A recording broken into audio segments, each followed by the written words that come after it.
My name is Erica. I'm 34 years old, and I spent 5 years giving up my life to care for my dying mother, only for my own sister to walk into court and try to steal the roof over my head. The dust motes danced in the late afternoon sun, swirling through the living room of the only home I'd ever truly known. I sat on the edge of my mother's favorite velvet armchair, the fabric worn smooth under my palms. The house smelled of lavender and old books, the scent of her. For 5 years, these walls had been my world. I'd measured my life in pill schedules, whispered stories by her bedside, and the rhythmic creak of the floorboards as I checked on her in the middle of the night. I brushed a stray lock of my blonde hair behind my ear and looked at the fireplace mantel. The photos were still there. Mom, Dad, and a younger, smiling version of me. But there was another face in those photos, Tiffany. The silence was shattered by the sharp, rhythmic clack-clack-clack of high heels on the hardwood. The front door hadn't just opened, it had been conquered. God, Erica, it still smells like a hospital in here, Tiffany said, her voice cutting through the stillness like a serrated knife. I didn't turn around immediately. I didn't want to see her, not today. It's been 2 weeks, Tiffany. I'm still cleaning. Tiffany marched into the center of the room. She was wearing a black designer suit that probably cost more than my car, and her perfume, something expensive and suffocatingly floral, clashed violently with the lingering scent of lavender. She looked like she was visiting a museum she intended to buy, not the home where she grew up. "Well, stop cleaning," she said, checking her reflection in the hallway mirror and smoothing her perfectly coiffed dark hair. "There's no point. The lawyers are meeting us tomorrow morning. I hope you've started looking for an apartment, something small within your freelance budget." I felt a cold prickle of dread crawl up my spine. What are you talking about? Mom told me 100 times this house was my inheritance for taking care of her. Tiffany turned, a slow, pitying smile spreading across her face. It was the look of a predator watching a rabbit run into a dead end. Mom said a lot of things when she was losing her mind, Erica, but what she signed is a different story. She reached into her leather tote, pulled out a folded piece of paper, and tossed it on the coffee table. It landed with a dull thud. "Get some sleep, little sister," she whispered, leaning down so I could see the cold spark in her eyes. "You look exhausted. Grief is so much harder when you're homeless." She turned on her heel and marched out, the heavy oak door slamming shut behind her.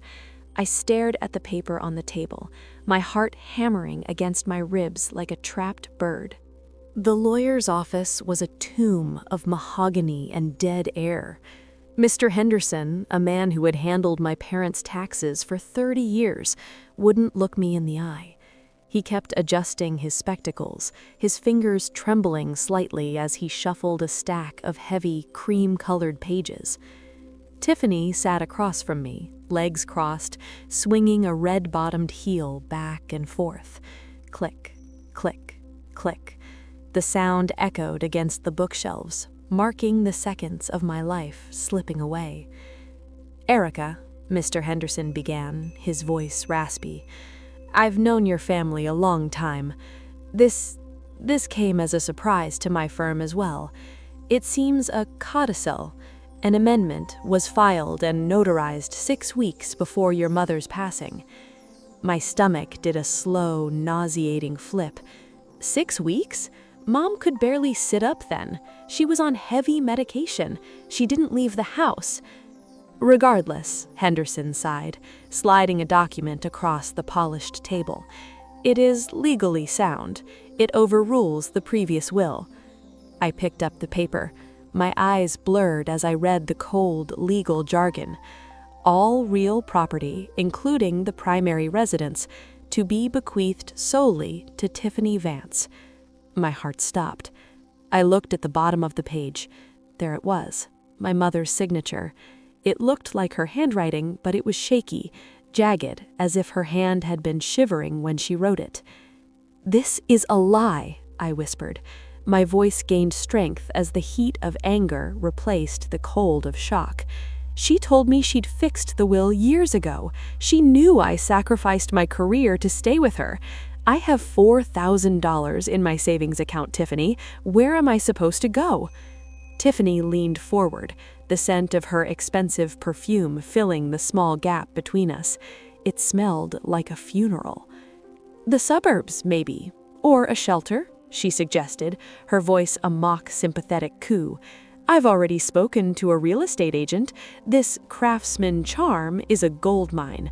The market is peaking. And I have debts, Erica.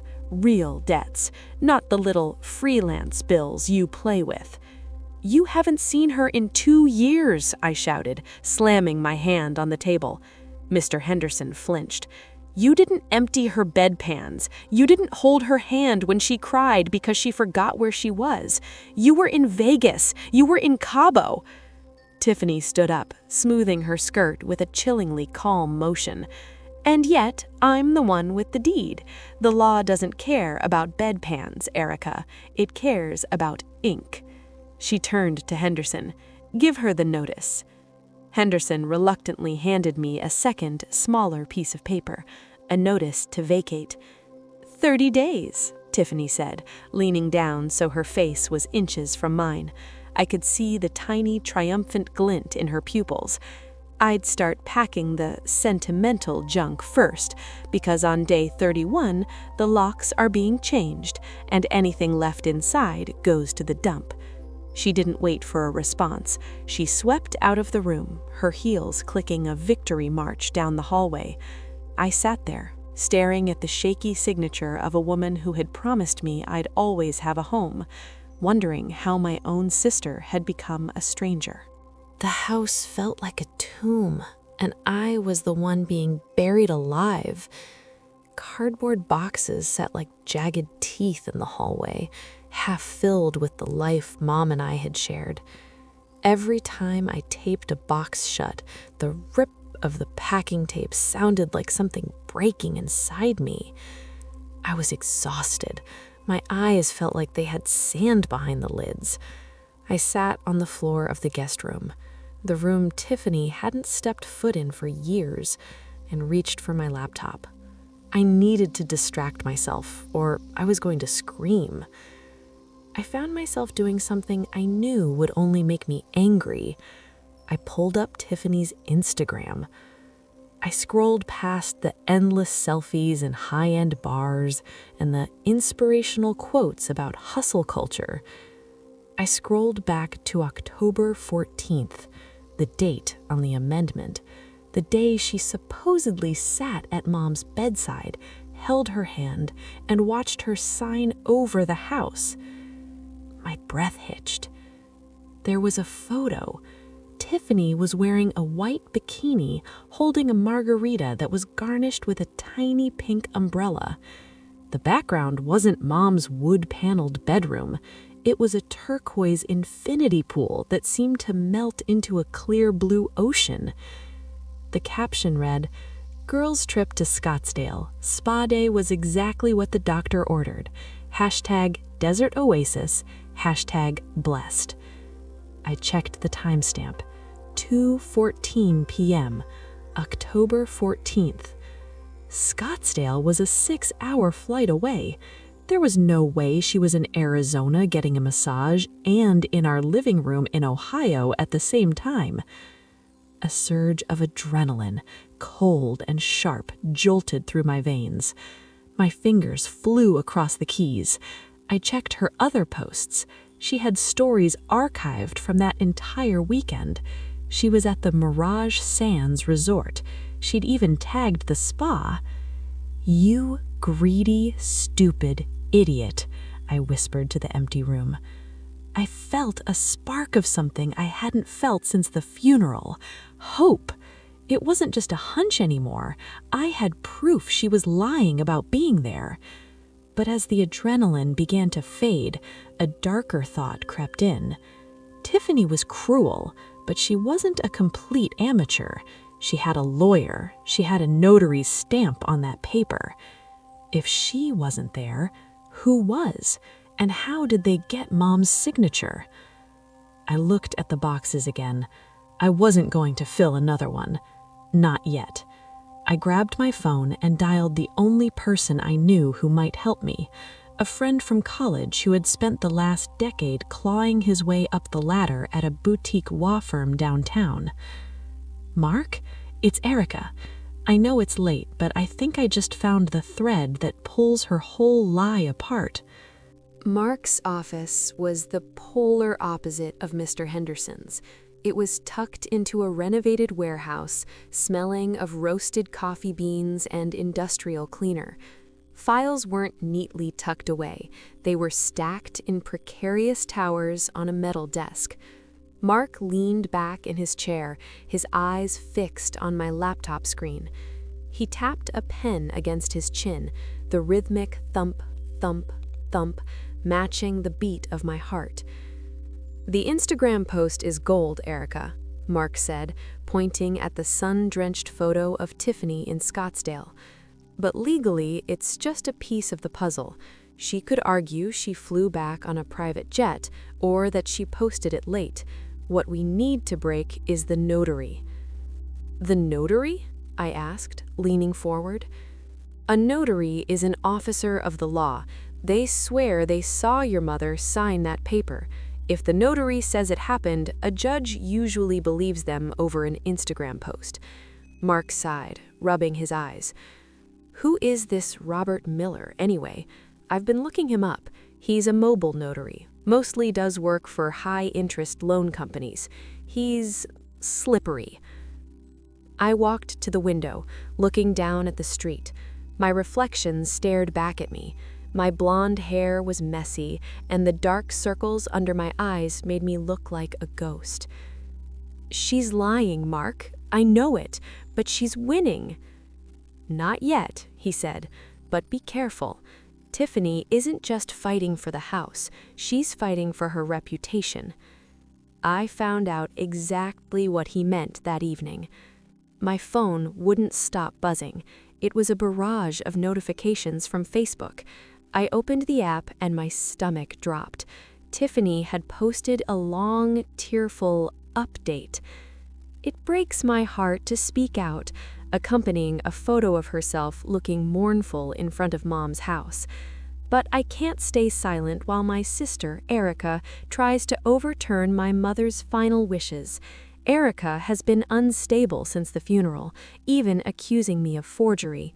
I stayed away during Mom's illness because Erica made it impossible for me to visit without a fight. She's been living off Mom's money for years, and now she can't handle being told no. The comments were a bloodbath. Neighbors I'd known for years, people I'd waved to while gardening were chiming in. I always wondered why Tiffany wasn't around. Poor thing. Erica always did seem a bit intense. I dropped the phone on the bed as if it had burned me. The gaslighting was so thick I could almost taste it, bitter and metallic. She was rewriting history, turning my 5 years of sacrifice into a narrative of manipulation and greed. The next morning, a for sale sign appeared on the front lawn. It was bright red, like a fresh wound in the grass I'd mowed every Saturday. I walked out to the porch, my hands shaking. Tiffany was there, leaning against her white SUV, talking to a man in a sharp suit. When she saw me, she didn't flinch. She just smiled, that same sharp-edged smirk. "Don't worry about the sign, Erica," she called out, her voice loud enough for the neighbors to hear. "The realtor knows you're still transitioning. Just try to keep the place tidy for the showings, okay?" I didn't yell. I didn't scream. I just looked at her, seeing the desperation behind her designer sunglasses. She needed this money.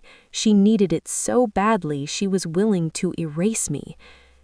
"The truth is coming, Tiffany," I said quietly.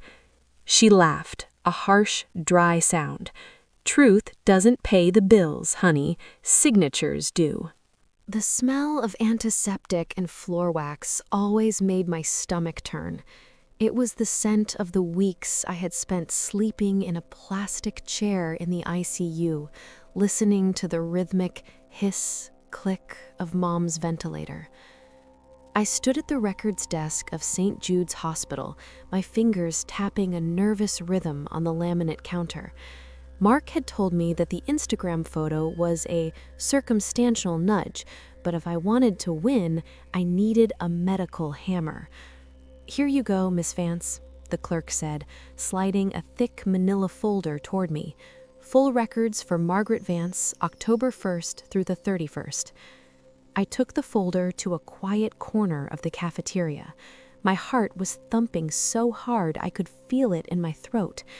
I flipped past the charts, the medication logs, and the insurance authorizations. Then I found it. October 12th. The notes were clinical and cold, but they told a story of a nightmare. Patient suffered a major ischemic stroke at 4:15 a.m. Significant loss of motor function on the right side. Patient is nonverbal and unable to follow simple commands. I looked at the date again, October 12th. The amendment to the will, the one Tiffany claimed Mom signed with a firm hand and a clear mind, was dated October 14th, 2 days after the stroke. My mother couldn't even hold a spoon on October 14th, let alone a pen. She had been drifting in and out of consciousness, her right hand, her writing hand, completely paralyzed. "I've got you," I whispered, the paper trembling in my hand. Tears pricked my eyes, but they weren't tears of sadness. They were the first sparks of a cold, righteous fury.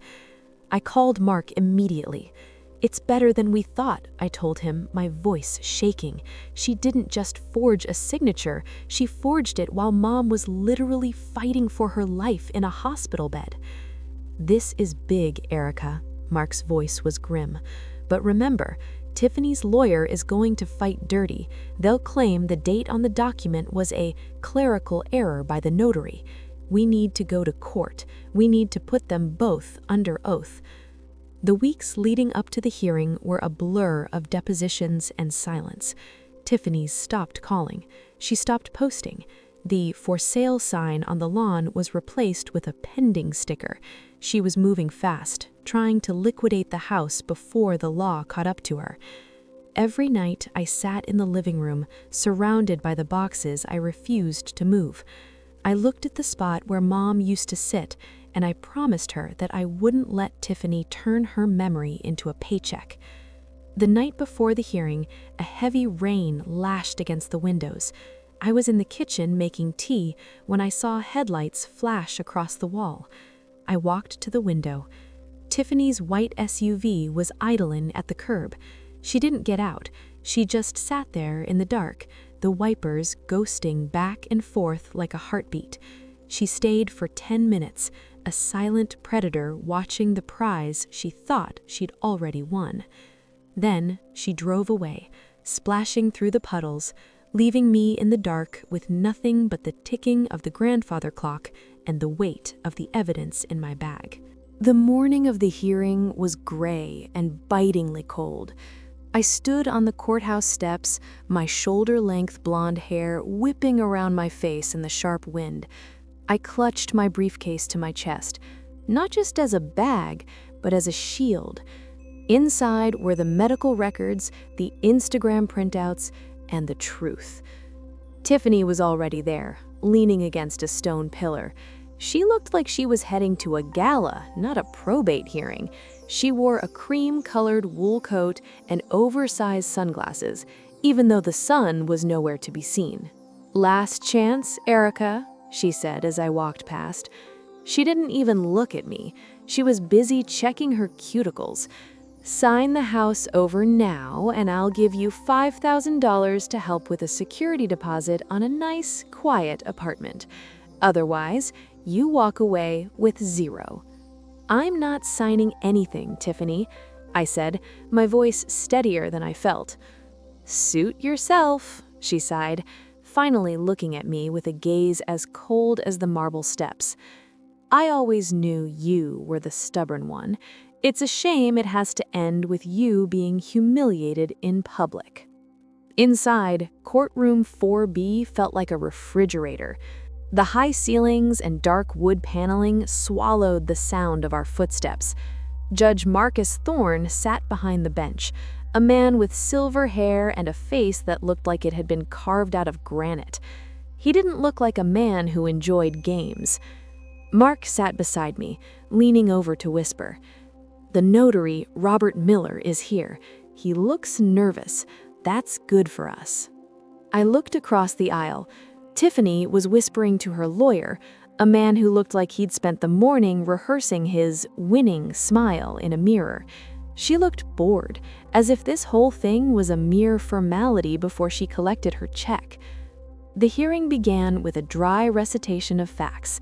Tiffany's lawyer presented the amended will.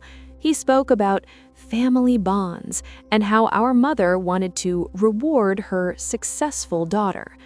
Then, Robert Miller, the notary, took the stand. He was a small, balding man who kept mopping his forehead with a crumpled tissue.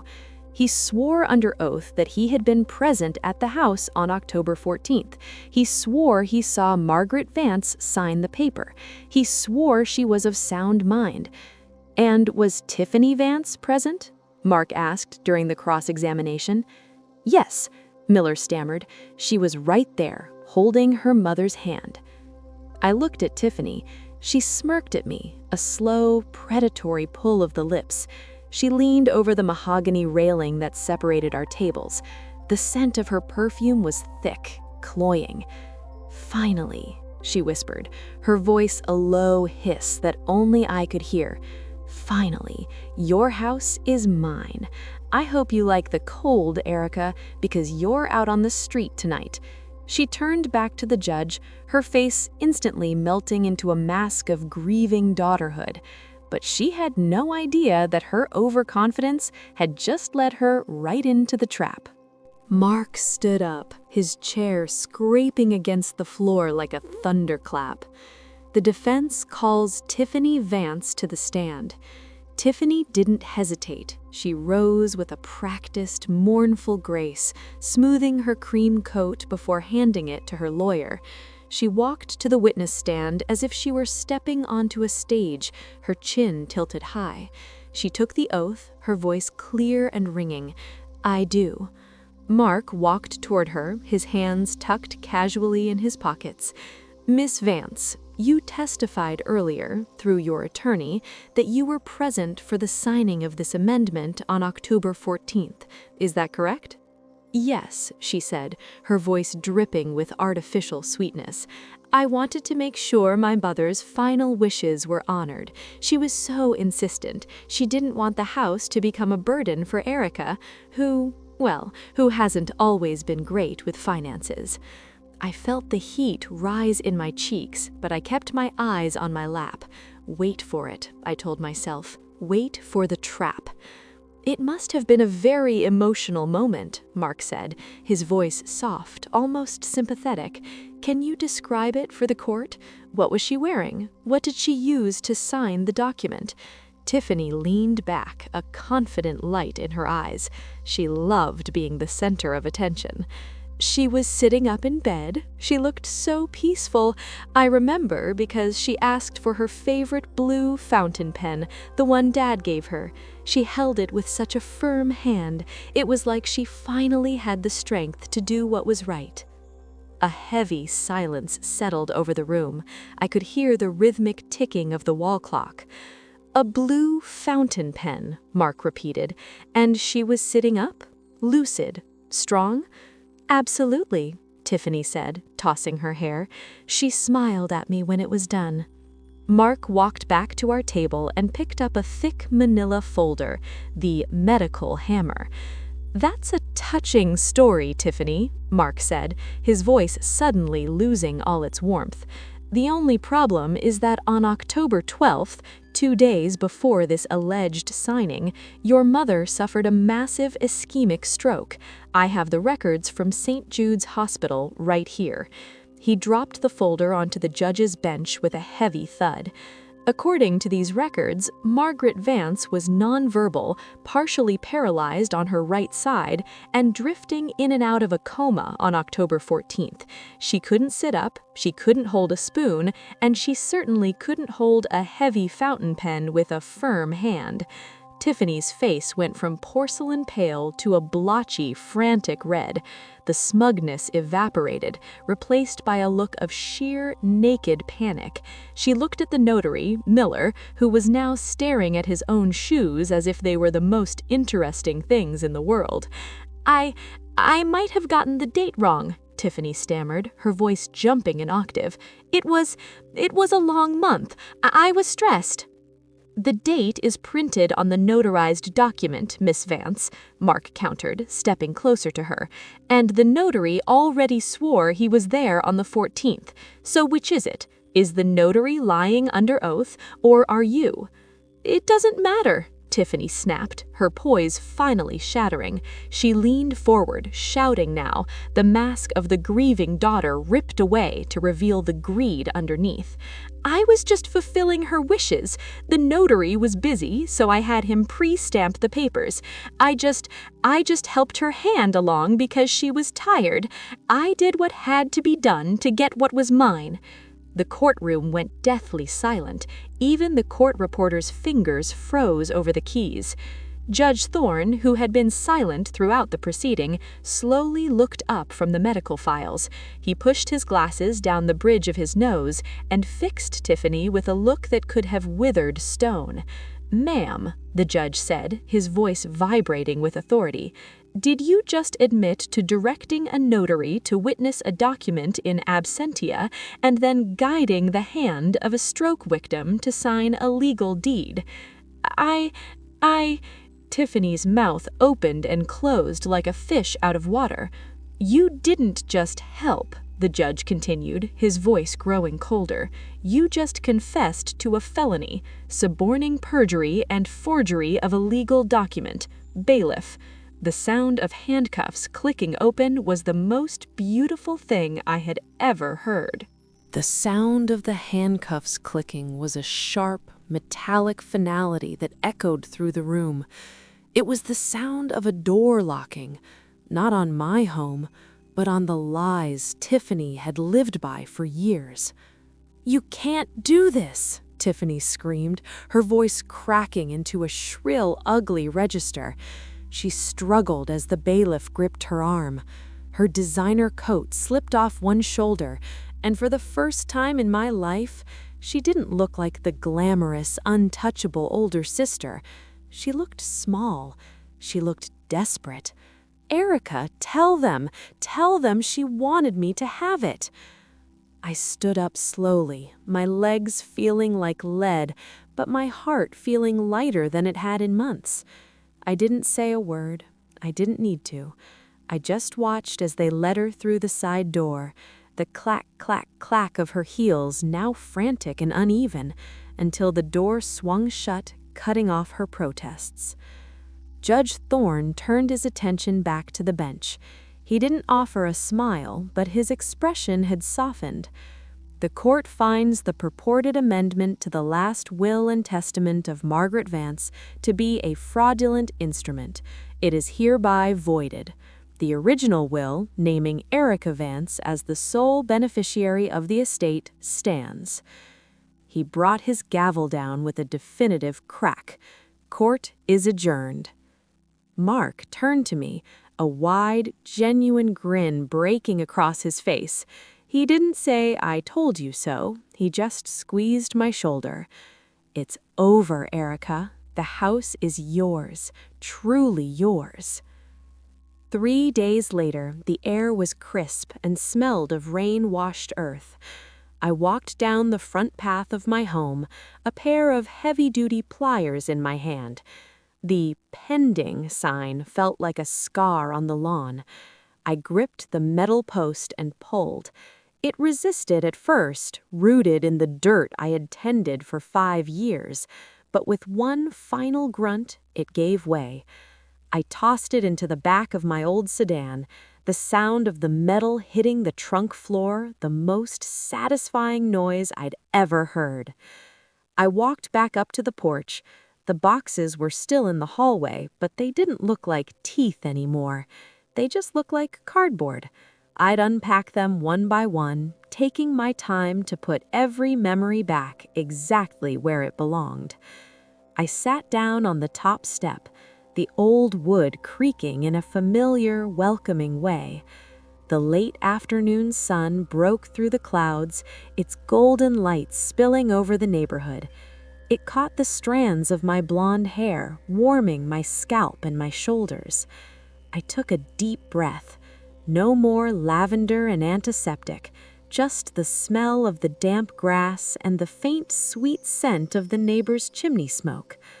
I thought about Tiffany sitting in a cell, facing a future of legal battles she couldn't win her way out of. I felt a flicker of sadness for the sister I used to have, but it was quickly replaced by a profound sense of peace. The house was quiet, but it wasn't lonely. For the first time since the funeral, the shadows in the corners didn't feel heavy. I leaned my head back against the porch railing and closed my eyes. I was home, and this time, no one was ever going to take it away from me.